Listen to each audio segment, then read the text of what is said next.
جو لوگ جامعۃ المدینہ کے لیے مالی طور پہ معاون بنتے ہیں، تو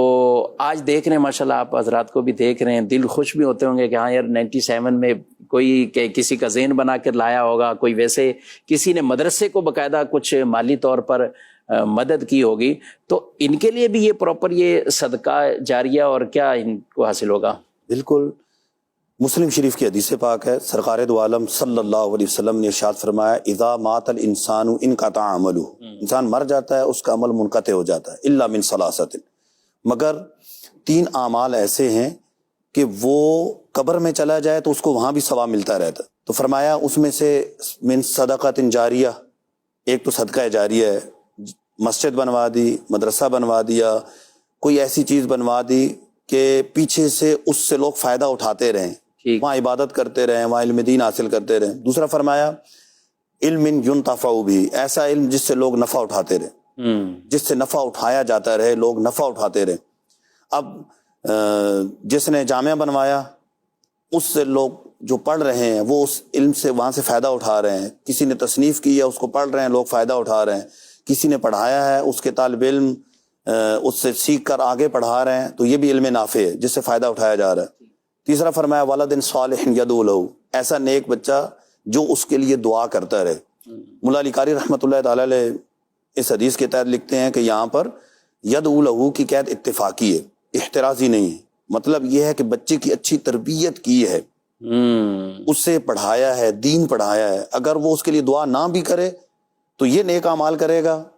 والد کو قبر کے اندر ثواب ملتا رہے گا۔ سبحان اللہ، دعا کے گویا کہ قائم مقام ہے یہ، ماشاءاللہ تربیت کرنا۔ اب دیکھیں کہ جو یہاں یعنی جامعہ سے وابستہ رہتے ہیں کسی طور پر، چاہے فنڈ دینے کے اعتبار سے، چاہے انتظامی معاملات حل کرنے کے اعتبار سے، تو یہ تینوں چیزوں حاصل ہو سکتی کہ مدرسے میں انہوں نے کچھ اپنا طرف سے دیا، مال دیا، مدرسہ بن گیا، اب اس سے لوگ علم حاصل کر رہے ہیں۔ اچھا، یہ یہاں پر علم نافع بھی ہے، یہ صدقہ جاریہ بھی ہے، آگے علم سے لوگ فائدہ اٹھا رہے ہیں، صدقہ جاریہ بھی ہے۔ اور تیسرا یہ ہے کہ امید ہے، جو علماء کی خدمت کرتا ہے، علماء فرماتے ہیں اللہ تعالیٰ اس کی اولاد میں سے علماء پیدا فرما دیتا ہے۔ کیا بات ہے، ماشاءاللہ، سبحان اللہ، سبحان اللہ۔ تو اب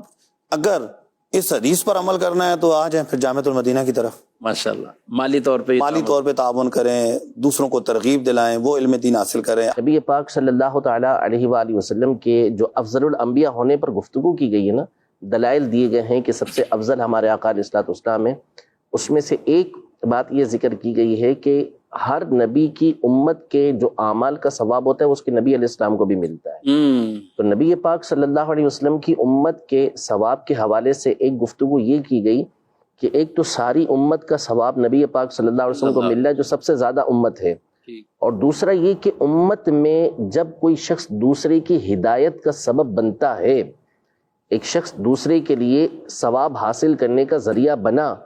تو اب جو ذریعہ بنا ہے اس کا ثواب بھی اس کو ملے گا کہ جو کام کر رہے ہیں، نیک اچھے کام کر رہا ہے، تو اس ذریعہ بننے والے کو بھی ثواب ملے گا۔ اب ان دونوں کا ثواب مل کر نبی پاک صلی اللہ علیہ وسلم کی بارگاہ میں پیش سبحان اللہ، ماشاءاللہ۔ تو اب ایک تو یہ کہ ثواب بھی عمل کرنے والے کا، علم حاصل کرنے والے کا اس کو ملے گا، اور پھر نبی پاک صلی اللہ علیہ وسلم کی بارگاہ میں بھی پیش کیا جائے گا، تو یہ کتنی بڑی سعادت کی بات ہوگی کہ آپ کے بنائے ہوئے، آپ کے تعاون کیے ہوئے پیسوں سے اگر کوئی شخص بہترین عالم بن کے نکلتا ہے، بعض اوقات